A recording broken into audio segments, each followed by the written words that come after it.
How to turn off notifications in BeReal. In this video, I'm going to show you how you can turn down notification. First of all, open the application. Now here on the right bottom, you can see a profile icon. Simply tap on your profile icon. So these are the profile option.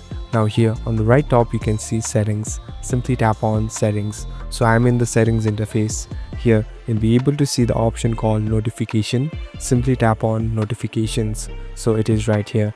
Here you'll be able to see different categories and subcategories of. So you can simply turn it off. So simply tap on the one that you don't want. So here I'm tapping on some, and you can even enable some of them that you really want.